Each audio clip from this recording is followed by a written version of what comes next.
ओम नमो भगवते वासुदेवाय। ओम नमो भगवते वासुदेवाय। ओम नमो भगवते वासुदेवाय। ओम नमो भगवते वासुदेवाय। ओम नमो भगवते वासुदेवाय। श्री सद्गुरुनाथ की जय। अवधूत चिंतन श्री गुरुदेव दत्त। परम पूज्य श्री सद्गुरु स्वामी शिवों चित्त महाराज की जय।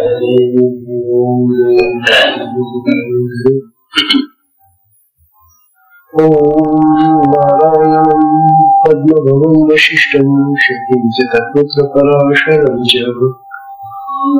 व्यासं शुकं गङ्गपदं महान्तं योगीन्द्रमहर्षिः श्रीशङ्कराचार्यमतस्य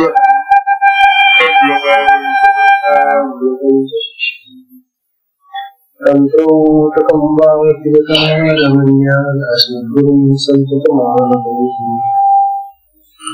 श्रुतिस्मृतिपुराणानामालयं करुणालयं नमामि भगवत्पादं शङ्करं लोकशङ्करम्।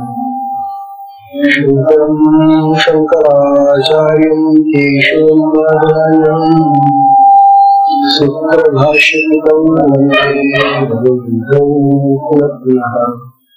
नित्यं शुद्धं निराभासं निराकारं निरञ्जनं नित्यं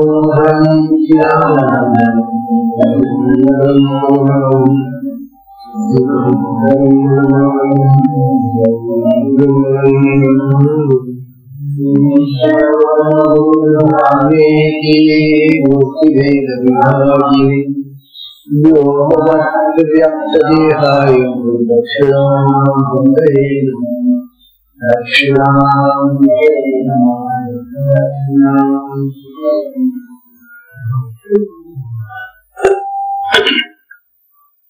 श्री सद्गुरुनाथ महाराज की जय। अवधूत चिंतन श्री गुरुदेव दत्त। परम पूज्य श्री सद्गुरु स्वामी शिवों चित्त महाराज की जय।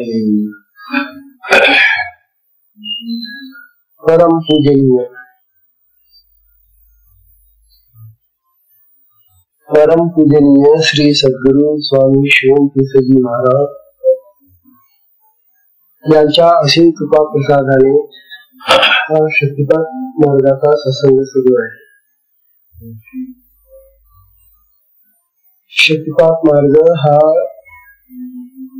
असा काही विस्तीर्ण मार्ग आहे, यामध्ये इतक्या गोष्टी आहेत, इतके विषय आलेले आहेत, त्या सर्व विषयांचा आपल्याला या ठिकाणी विचार करणं अशक्य आहे। म्हणून मोठ्या संक्षेपाने आपण हा विषय या ठिकाणी घेतलेला आहे। तथापि मुख्य आवश्यक ज्या गोष्टी आहेत त्या मार्गातल्या, त्या आपण या ठिकाणी साधकांच्या हितासाठी घेतलेल्या आहेत। एवढ्या जरी गोष्टींचं पालन आपण केलं, ध्यानात ठेवल्या, स्मरणात ठेवल्या गोष्टी, तरी सुद्धा खूप लाभ होणार आहे। तेव्हा हा शक्तिपात मार्गाचा हा जो सत्संग आपला चालू आहे, तो आता या गुरुपौर्णिमेला समाप्त होणार आहे। गुरुपौर्णिमा उद्याच्या दिवस आहे, उद्याचे दिवस राहिला फक्त। तेव्हा हा जो विषय चाललेला आहे तो अतिशय महत्वाचा आहे आणि या सूचना प्रत्येक साधकाला माहिती असल्या पाहिजे. म्हणून तो कालचा थोडासा विषय आज पुन्हा घेऊन काल फार पुढे होत होते तेव्हा आजच्या साधकांना सगळ्यांना कळावं म्हणून उद्या जास्त साधक राहणार आहे. उद्या काही जी जागा आहे ना हा हॉल आहे ना हा पूर्ण नाही आता आपल्याला एवढा मोठा हॉल बनवायचा किंवा आहे या जागेमध्ये कसं तरी बसण्याचा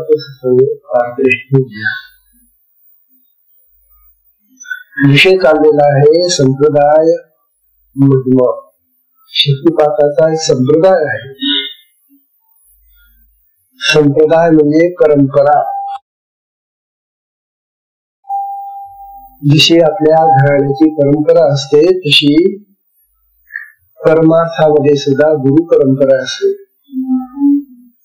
आणि त्या गुरु परंपरेने तो मार्ग चालत आलेला असतो तुझ्या गुरूंना.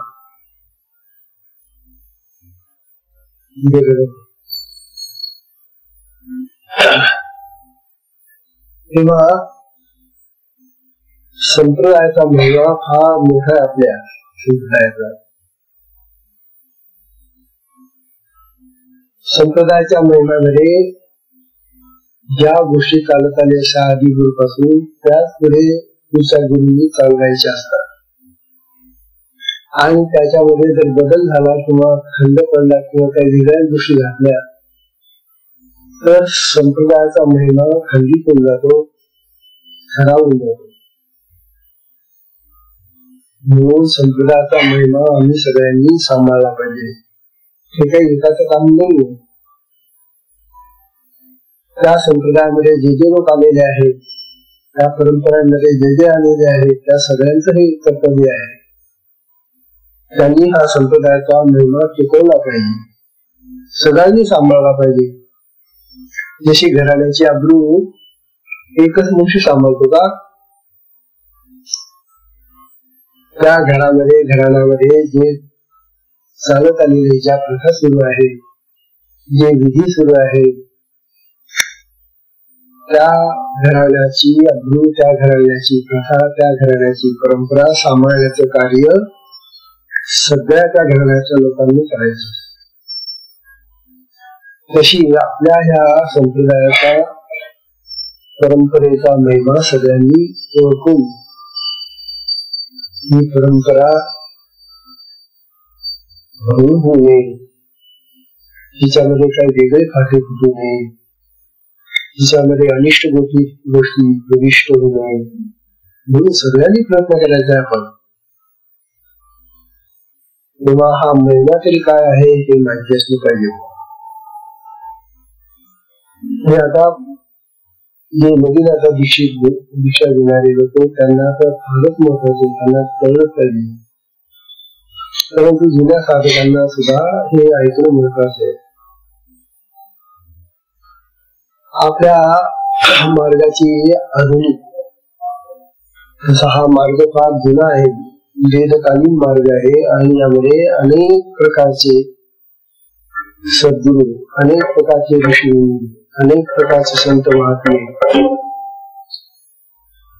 या मार्गामध्ये येऊन गेलेले आहेत.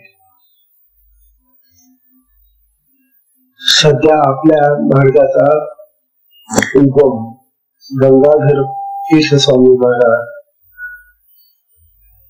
आधुनिक काळात झाले. गंगाधर तीर्थ महाराज आणि नारायण किशोर महाराज याच्यापासून हा मार्ग आता आपल्याला प्रगत झालेला दिसतोय. गंगाधर तीर्थ महाराजांनी तर फक्त एका शिष्याला दीक्षा दिली आणि ती म्हणजे त्या काली किशोर म्हणजे नारायण किशोर महाराजांना. परंतु नारायण किशोर पासून पुढे मग अनेक प्रकारच्या दीक्षा व्हायला लागल्या आणि हा मार्ग विस्तृत होत झाला, पसरत चालला होता.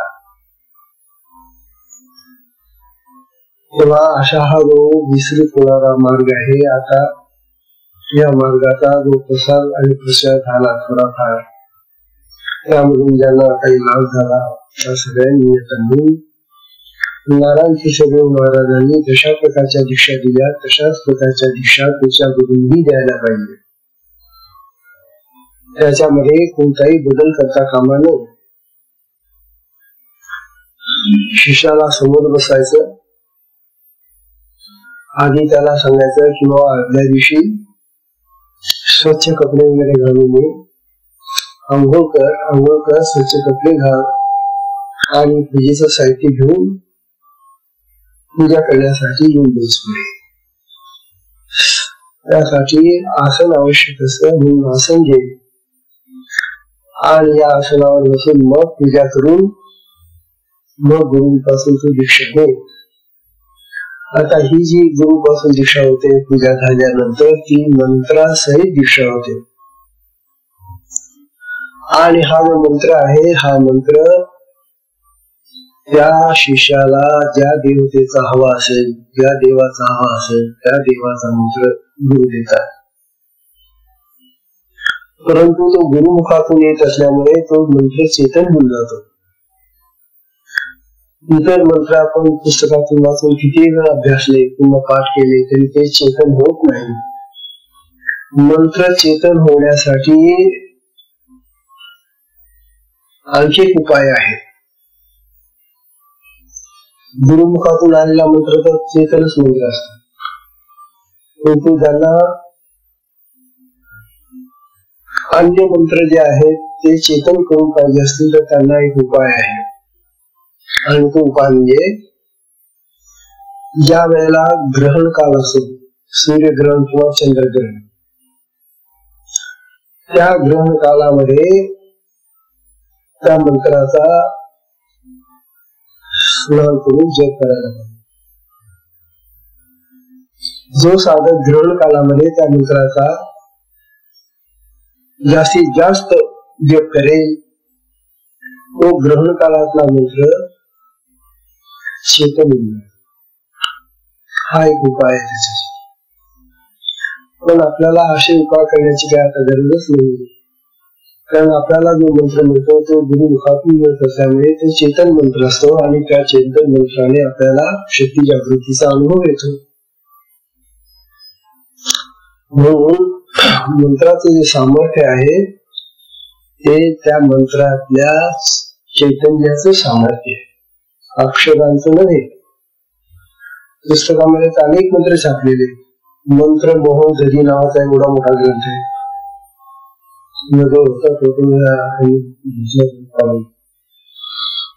मंत्र मोहोदधी, मोहोदधी म्हणजे महान सागर, दधी म्हणजे सागर. तर त्याच्यामध्ये इतके मंत्र, हजारो मंत्र आहेत त्यामध्ये. आम्ही आता ह्या ग्रंथामध्ये काही मंत्र घेतलेले.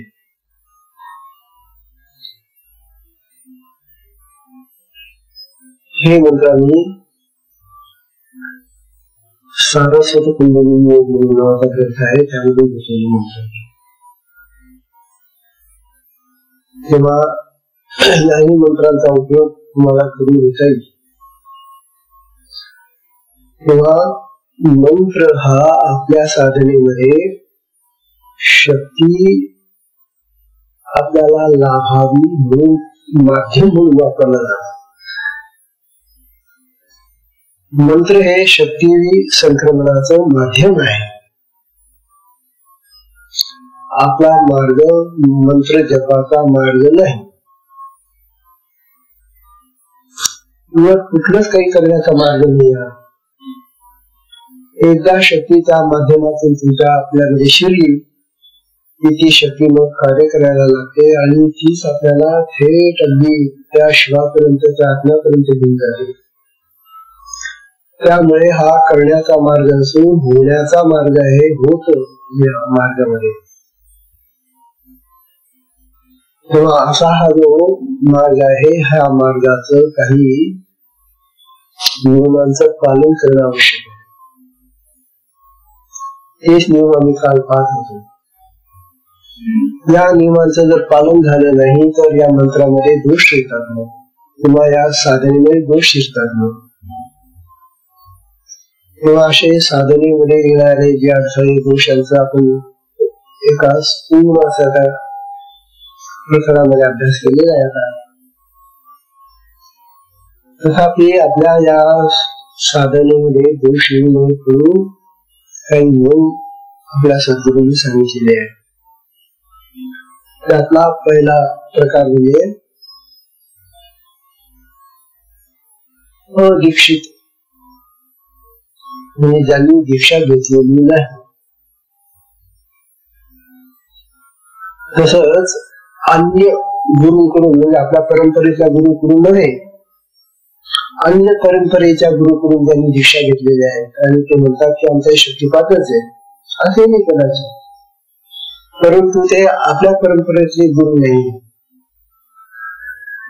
अशा ज्या अन्य परंपरेच्या गुरुकडून जे दीक्षा घेऊन आलेले आहे ते आणि अदीक्षित ज्यांनी दीक्षा घेतलेली नाही, अशा दोघांनाही आपल्या साधनेमध्ये आपल्या बरोबर बसू द्यायचं नाही. हा नियम काटेकोर पाळला पाहिजे. आता अदीक्षित आपल्या घरामध्ये एक दोन माणसं दीक्षित असतात आणि बाकीचे अदीक्षित असतात घरामध्ये. विशेषतः मुलं, लहान बाळ, स्त्रिया, असे अनेक लोक अदीक्षित राहतात. त्यांना दीक्षा झालेली घरामध्ये एक दोन लोक दीक्षा घेऊन बसलेले असतात आणि ते जेव्हा साधनेला बसतात त्यावेळेला त्या घरातले जे लोक आहेत त्यांचं येणं जाणं, त्यांच्या जवळ किंवा त्यांच्या जवळ बसणं सुरू राहतात. जर आपल्या जवळ आपल्या साधनेमध्ये असताना जर एखादा कोणताही अदीक्षित मनुष्य, तो आपल्या घरातला असो न तो बाहेरचा असो, तो अदीक्षित आहे, तो जर आपल्या जवळ आला तर आपली शक्ती त्याच्यामध्ये संक्रमित होणार. शक्ती ही अशी आपल्या भोवती सतत अशी वर्तुळाकार फिरत असते. महात्म्यांच्या मागे असे चक्र दाखवले जातो, चक्र. हे जे चक्र दाखवतात ते चक्र म्हणजे काय, तो शक्तीचा प्रकार आहे. म्हणून आपल्या भोवती सुद्धा जेव्हा आपण साधनेला बसतो त्यावेळेला आपल्या शरीरामध्ये असलेली ही चैतन्य शक्ती अशी प्रसारित होते आपल्या भोवती. असा प्रकार होत असताना जर कोणी आपल्या जवळ येऊन बसला, अदीक्षित असेल, तर त्याच्यामध्ये आपला हा शक्तीचा प्रभाव दिसून जातो. आणि ती चैतन्य शक्ती सूक्ष्म आहे. सूक्ष्म असल्यामुळे ती त्याच्यामध्ये गेल्यानंतर आपला भाग थोडासा कमी जातो, आपल्या क्रिया बंद होऊन जातात. हे काही वेळेला जर खरोखर तो बसलेला अदीक्षित माणूस आहे त्याला क्रिया सुरू होऊन जातात आपल्या वेळी,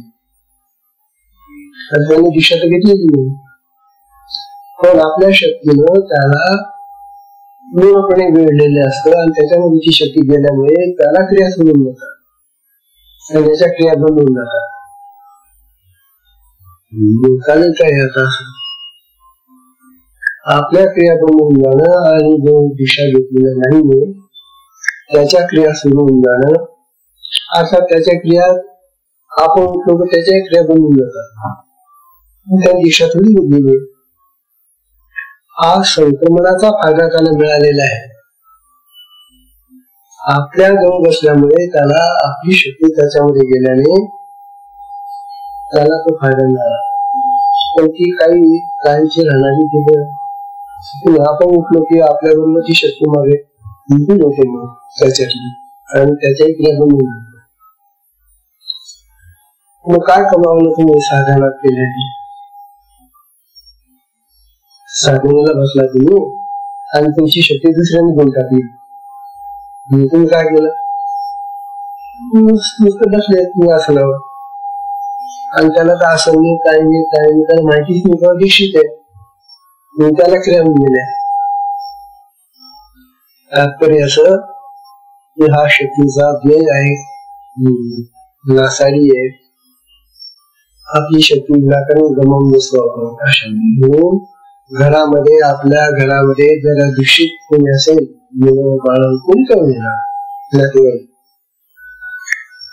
त्यांना म्हणावं रे आमच्या जवळ यायचं नाही, आपण वास्तविक प्रत्येक घरामध्ये अशी खोली पाहिजे, स्वतंत्र साधनेची स्वतंत्र खोली पाहिजे आणि ती खोली बंद करून घेतली की मग निवांत आपल्याला साधना करता येते. परंतु आजकाल घरांमध्ये अशा खोल्या नसतात आणि सगळ्यांचा वापर सुरू राहतो प्रत्येक ठिकाणी, त्यामुळे साधनेला घरामध्ये जागाच नसते. आता या अंबोळ्यांमध्ये तरी जरी मोठी मोठी जागा थोडीफार, पण मुंबईचं जर घर पाहिली तुम्ही, वन रूम किचन, ते किचन त्या रूम मध्ये जिमनात तो काय करणार, साधू कुठे साधना करणार तो. आता त्या घरामध्ये जर हा एकटाच दीक्षित असेल आणि बाकीचे सगळे दीक्षित असतील तर मग काय साधना होईल याची सांगा. म्हणून आजकालची स्थिती विचित्र झालेली आहे. साधनेसाठी खोल्याने स्वतंत्र, म्हणून गुरु महाराजांना नेहमी ह्याची संत वाटत होती अश्विनी महाराजांना, आणि म्हणून ते म्हणाले की काय नाही, याच्यासाठी आपल्याला आश्रम काढले पाहिजे. आश्रमामध्ये निदान जाऊन हा साधक एकांता साधना तरी करेल, आणि सगळे लोक आश्रमामध्ये वातावरण साधकांच असल्यामुळे सगळ्यांना लाभ होईल, त्यालाही लाभ होईल. म्हणून आपल्या गुरु महाराजांनी भारतामध्ये 12-13 आश्रम काढले आणि अमेरिकेत 2 काढले. शिवतीर्थ महाराजांसारखं कार्य कोणी केलं. म्हणून आश्रमात साधना उत्तम होते, कारण आश्रमामध्ये साधनेचंच वातावरण राहायला पाहिजे. आश्रमामध्ये संसाराचं वातावरण येता कामा नये. संसाराच्या गोष्टी, राजकारणाच्या गोष्टी, जगातल्या गोष्टी, जगातले वार्तालाप काही करू नये. आश्रमामध्ये आला की आश्रमाचंच जीवन आपल्याला लाभलं पाहिजे. म्हणून पुष्कळ वेळेला असं दिसतं आपल्याला की एखादा बाहेरचा मनुष्य जो दीक्षित नाहीये आणि तो जर आश्रम पाहायला आला तर त्यालाही त्या ठिकाणची निवांत शांतता आणि त्या ठिकाणचं वातावरण पाहून त्याला असं वाटतं की खरोखर श्रीमंत बाबा मग फार बरं वाटतं मला, असं म्हणायला पाहिजे त्याने. म्हणून आश्रमामध्ये आल्यानंतर आश्रमाच्या वातावरणामध्ये माणूस रंगला पाहिजे, बाहेरचा का होईना, त्याला आवड निर्माण व्हायला पाहिजे. त्याने विचारलं पाहिजे की इथं काय चालतं, हो इथं बरं कसं वाटतं मला, फार बरं वाटतं, शांत वाटतं मला इथं. कशाने? कारण इथं हेवे दावे नाही, इथं मत्सर नाही, निंदा नाही, इथं कुठल्याही प्रकारची भांडणं नाही, इथं प्रेमाचं वातावरण आहे, बंधूंचं भगिनीचं. या ठिकाणी साधना होते, साधनेचं वातावरण असतं. अशा अनेक गोष्टी या ठिकाणी परमार्थाच्या होत असल्यामुळे या ठिकाणचं वातावरण बाहेरच्या माणसालाही प्रभावित करत. ही झाडं झुडपं ना ही फार आनंदित होतात बरं. आपल्याला कल्पना नाही त्या या वृक्ष वनस्पतींना माणसापेक्षा जास्त समज आहे, फक्त त्यांना वाचा नाही दिली देवाने. त्या बोलून दाखवते म्हणून पण ते इतक्या प्रफुल्लित होतात.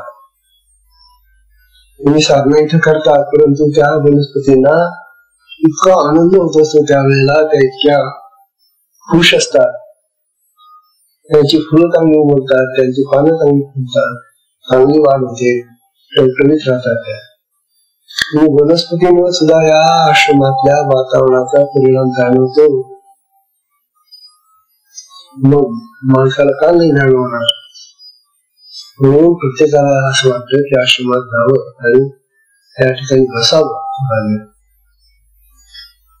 तेव्हा एक गोष्ट आता निश्चित लक्षात ठेवा की आपण साधन करताना दीक्षित असली घरामध्ये किंवा बाहेरचे कोणी तर त्यांना आपल्या बरोबर दिसू देऊ नका, त्यांना आपल्या जवळ येऊ देऊ नका.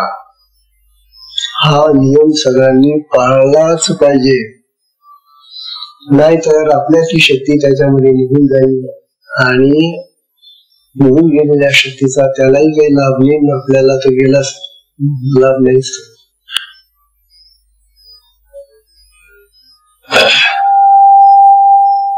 तेव्हा प्रदूषण होऊ नये.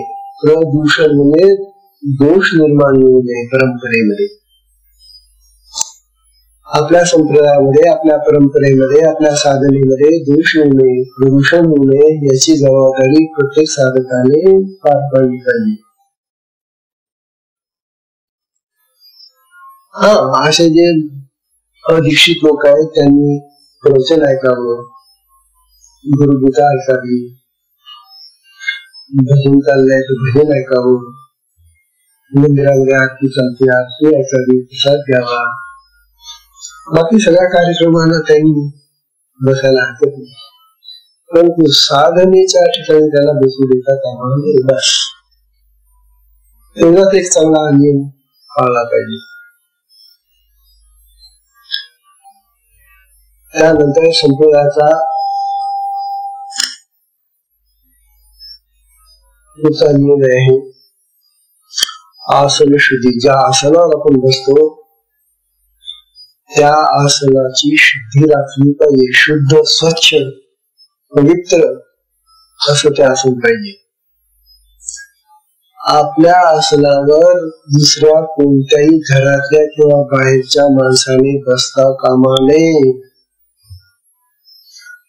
साधनेशिवाय अन्य कुठल्याही कामासाठी ते आसन वापरायचं नाही, कारण ते आसन साधनेमध्ये बसताना ते चार्ज झालेलं असतं, त्याला आपल्या शक्तीचा स्पर्श झालेला असतो. पण आपल्या अंगात जेव्हा क्रिया सुरू होतात शक्ती, त्यावेळेला त्या आसनाला सुद्धा स्पर्श झालेला असताना त्या आसनात बसून ते साधना चालतात. म्हणून अशा साधनेमध्ये पवित्र झालेल्या, स्पर्श झालेल्या त्या आसनाला अन्य दुसऱ्या कोणत्याही माणसाने घेऊन बसू नये. ते आसन इतर अन्य कामासाठी सुद्धा वापरू नये. जेवायला घेतलं तर काय हरकत आहे, जेवण्यासाठी आसन घेतलं. लोक विचारतात सुद्धा, अरे जेवण्यासाठी तू दुसरं घेणं फडकं, कुठेही चालतं तुला जेवण्यासाठी, आसन चांगलं नाही. बाकी कुठल्याच नाही, देवपूजेला सुद्धा नाही चालणार. देवपूजेचं आसन तू वेगळं घे. म्हणून आसनाची, पावित्र्याची, मांगल्याची जपणूक आपणच करायला पाहिजे. आणि आपणच जर आपल्या आसनाबद्दल असं निष्काळजी राहिलो मग त्या आसनावर साधना कशी चांगली झाली. आपलं आसन दुसऱ्याने घेऊ नये आणि दुसऱ्याचं आसन आपण घेऊ नये. आपल्या आसनावर आपलं नाव टाकून ठेवायचं आणि आपलंच आसन आपण वापरलं पाहिजे. आता पुष्कळ साधक असे आजच काही साधक आले होते धुळ्याचे. ते आले त्यांना मग चौकशी वगैरे केली आणि काय त्यांनी आपल्या मार्गाच्या गुरुकडून दीक्षा घेतलेली. मग म्हटलं त्यांना, म्हटलं जा बसा, आता आमच्या हॉलमध्ये जाऊन बसा, साधना वगैरे करा. पण महाराज आमच्याजवळ असं नाही म्हणून मग म्हटलं मग साधना करताय. आसनाशिवाय साधन नाही हा नियम आहे. म्हणून तुम्ही परगावला जेव्हा जाता त्यावेळेला तिथं तुम्ही जर आसन दिलं नाही तर दुसऱ्याच्या गाडीवर बसून तुम्हाला साधन करता येणार नाही. किंवा अन्य कुठल्याही कपड्यावर तुम्हाला साधन नाही करता येणार. म्हणून साधनेसाठी आपल्याला आपण घेतलेलं जे आसन आहे दीक्षेच्या वेळेपासूनच, ते आसन आपल्याला प्रत्येक वेळेला वापरता आलं पाहिजे. आणि समजा ते काही कारणाने फाटलं, गमलं, हरवलं तर दुसरं घ्यावं. पण आसनावर बसून साधन केलं पाहिजे बाबा. आणि ते साधन सुद्धा आपल्या आसनाचं साधन पाहिजे. अशा प्रकारे आसनाची शुद्धी प्रत्येक साधकाने पाळली पाहिजे. आसन शुद्धी. ज्यांना ही आसन शुद्धी पाळता येत नाही, जे फार गवाळे लोक आहेत असतात, बाकी कपड्यांच्या बाबतीत गवाळे खुशाल राहतो. शेती म्हणून 4-4 दिवस नका देऊ. अरे पण ज्यावर तू बसतो त्यावर तुझे पाय घाण वगैरे येऊन बसतात आणि त्या पायाने तुझे असं म्हणून होतं ना, म्हणतो ना ते, मग त्याला स्वच्छ करायला पाहिजे. म्हणून आपल्या आसनावर दुसरा चांगला कपडा घालून बसावा, म्हणजे तो वरचा कपडा आपल्याला धुता येतो, मधला असेल चांगला राहतं. आता याचा सांगायला पाहिजे का आसन कसं स्वच्छ ठेवायचं म्हणून.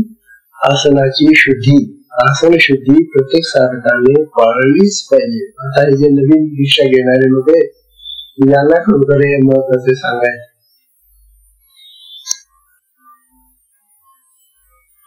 त्यानंतर मग कालचा विचार महत्वाचा विचार होता आहारासन, खाणं पिणं.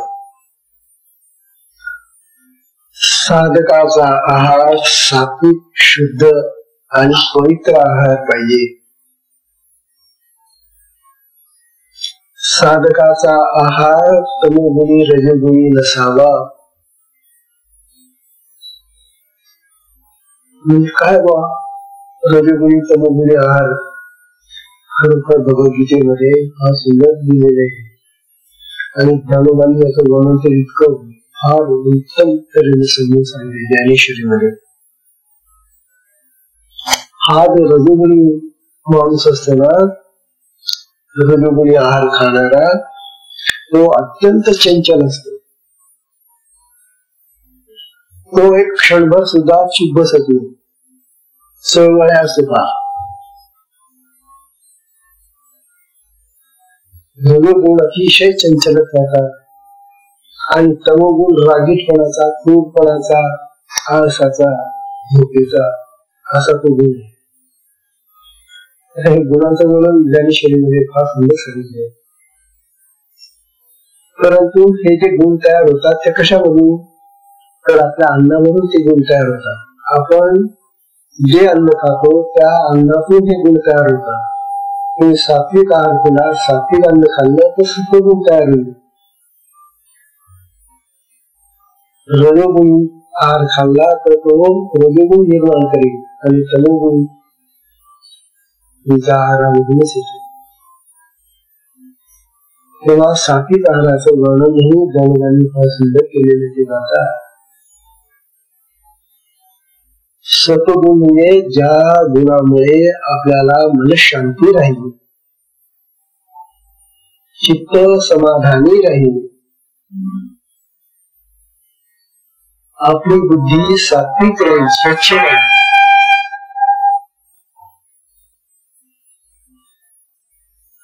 हे त्याचं पहिलं लक्षण आहे. आणि हे आहारामधून तयार होतो. मग आपलं शरीरच मुळे आहारापासून तयार होत. कारण आपण जे खातो ते त्याचे सगळे रस पासून आपल्या शरीरामध्ये पसरतात ना,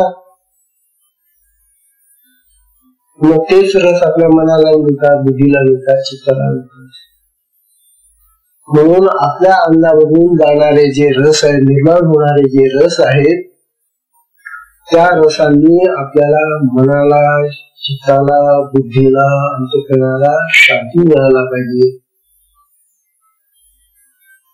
ज्यामुळे आपलं मन चंचल राहील, ज्यामुळे आपलं मन रागीट होणे असला आहार घेऊ नये. आणि हा आहार जो रागीटपणाचा आहार आहे त्याचे वर्णन समर्थांनी तर फारच सुंदर केले. तो समर्थांचा दासबोधात आपण शक्तीचा ग्रंथ आपण तोच तेव्हा तमोगुणी रजोगुणी आहार खाऊ नका. मांस, मच्छी, अंडी, घाणेरडे पदार्थ काय असतं मला तर काही माहिती नाही, आम्ही तुम्ही पाहिलंही नाही. त्यानंतर लसूण, कांदा, गांजा, अफू, तंबाखू हे पदार्थ मुळीच खायचे नाही, कारण या पदार्थांनी तमोगुण वाढतो. गुटखा खायचा नाही, चवला लागतो म्हणून खातात. अरे तुझी चव निघून जाईल ना रे, बेचव होऊन जाशील पुढे, तुझं जीवन बेचव होऊन जाईल ना. घटकावर तोंडामध्ये चव आली म्हणून का तू गुटखा खात सगळं बसतो, परंतु त्या घटक्याची चव तुझं जीवन बेचव करून ठेवणार आहे. म्हणून घाणेरडे पदार्थ तोंडात सगळं घासायचे नाही.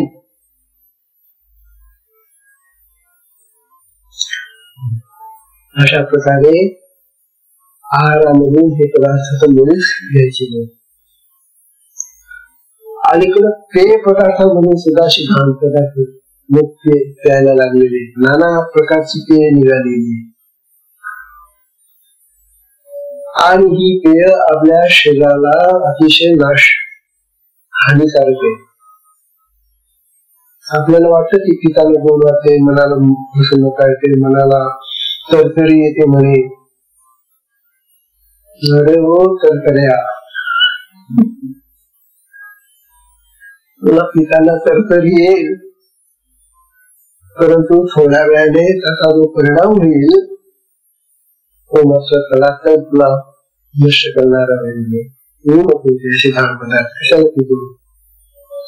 आणि तर काय त्या जाहिराती असं बाबा यांच्या जाहिराती, आणि मग स्वाभाविकच एखाद्या साधकाला असं वाटतं की इतकं जर त्या पेयाला इतकं महत्व देतात हे कितीचा, आपणही पिऊन पाहावं. आणि एकदा का पिऊन त्याला चटक लागली, म्हणून आधी त्याचा अशा पेय पदार्थ खाद्यपदार्थापासून दूर राहा. त्याची चटक लागेपर्यंत कशाला जाता किशोर, ते चटका घेऊन मग खाऊ नका, घेऊ नका, पिऊ नका. साधकाचं जीवन अतिशय स्वच्छ, निर्मळ, पवित्र राहिलं पाहिजे. ते खानपानातूनच तयार होतं. खरं एक गोष्ट मी तुम्हाला पुन्हा सांगतो, आपण ज्या प्रकारचा आहार खातो त्या प्रकारचे ढेकर येतात की नाही ते खरं की नाही. समजा तुम्ही कांदा खाल्ला तर कांद्याचा ढेकर येईल, जे तुम्ही खाल्ला असेल ना त्याचा ढेकर येतो. हा ढेकर कशासाठी येतो म्हणजे कधी विचार केला का तुम्ही, हा ढेकर का बरा आला. हा ढेकर तुम्हाला जाणीव देतो की बघ तुझे खाल्लंय ना त्याचा असा वास असतो. त्या ढेकराचा वास येतो बरं. आपल्या जर कोणी बसला असला आणि आपल्याला जर ढेकर तर त्यालाही वास येतो. मसाला द्यायचा नका तोंडात. ढेकर हा आपल्याला आपल्या पोटामध्ये जे दूषित वातावरण तयार झालेलं आहे त्याची जाणीव देतो ढेकर. आणि ढेकरामध्ये प्राण आहे. आपण मागे जे प्राण पाहिले ना त्या प्राणीमध्ये ढेकराचा मिळणारा एक प्राण आहे. त्या तो ढेकर येतो आणि तुम्हाला समज देतो की बघ किती घाण वास येतो, कशाला खाल्णार आहे. मग ज्या ढेकरामध्ये घाण वास येत असेल असले घाण पदार्थ कशाला पोटात भरतोय. ढेकर आलाच तर कसा सुगंधी यायला पाहिजे नाही का.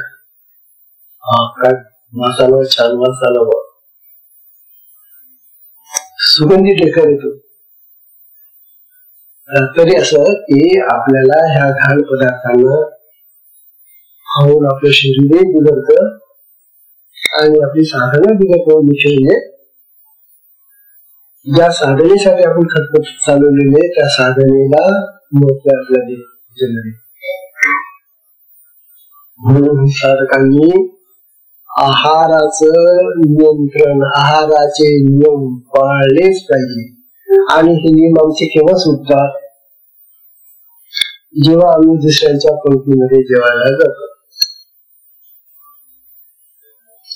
आता दुसऱ्यांकडे आपण जातो, लग्नाला जातो, एखाद्या दिवसाचं कार्य असलं, नाना प्रकारचे कार्य असतं त्यांच्याकडे, गावामध्ये नातेवाईकांकडे.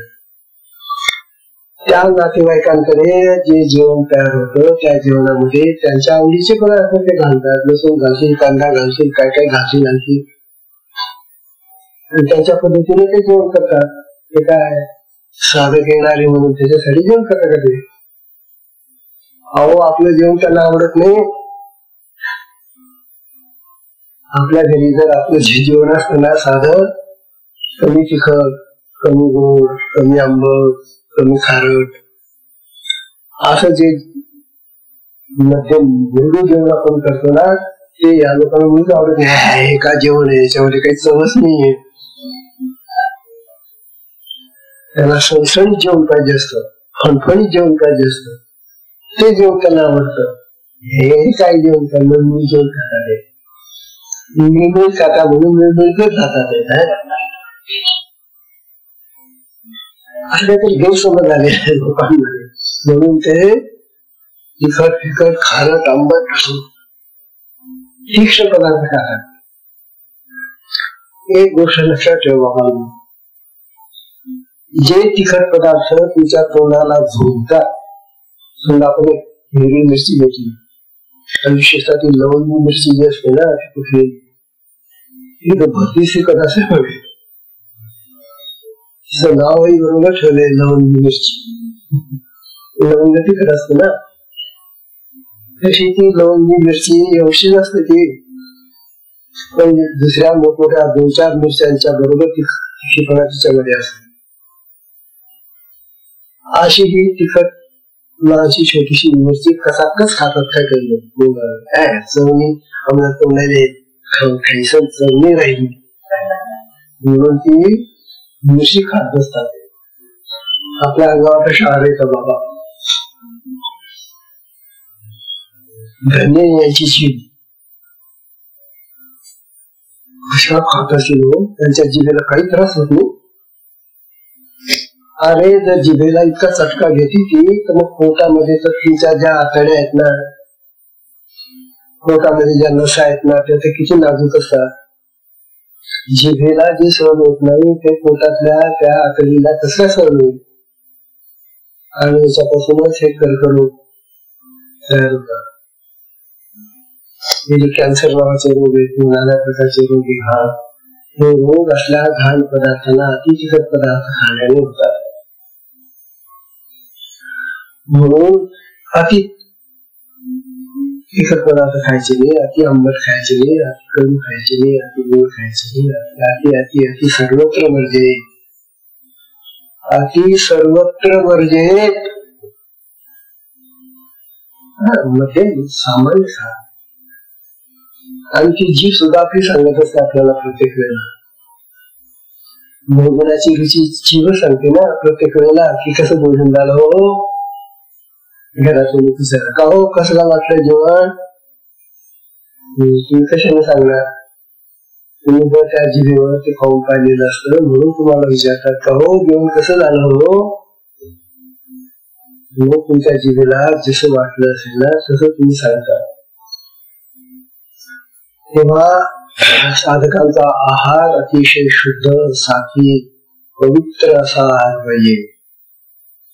अशा पवित्र आहाराने अंगामध्ये पवित्र असं रक्त तयार होतं, धातू तयार होतात. त्या पवित्र रक्ताने आणि पवित्र धातूने तुमची साधना चांगली चालते. म्हणून दूषित अन्न खाऊ नका, दुसऱ्यांच्या घरचं वाईट बरं अन्न ते खाऊ नका. जा त्यांच्याकडे जेवायला जा, परंतु तुम्हाला जे पदार्थ चालत नाही ते काढून देतात, टाकले काढून ठेवा, नाहीतर त्यांच्याकडून टाकली मागून घ्या आणि आपल्याला जेवढे लागतील ते पदार्थ आवडीचे काढून घेऊन तेवढे खाऊन बाकी ताक मला घेऊन जा. असं नाही करत, त्यांची लाज वाटते मला काय म्हणतील मग आम्ही सगळे खाऊन आकार येणार नाही खास होतो ते जेवण. अरे तू साधे घे ना, विसरून गेला का? खरंच अभ्यास करू का? लाज कशाची लाज धरली काय आपली जाणार आहे का तुझी? लाज म्हणजे काय आहे?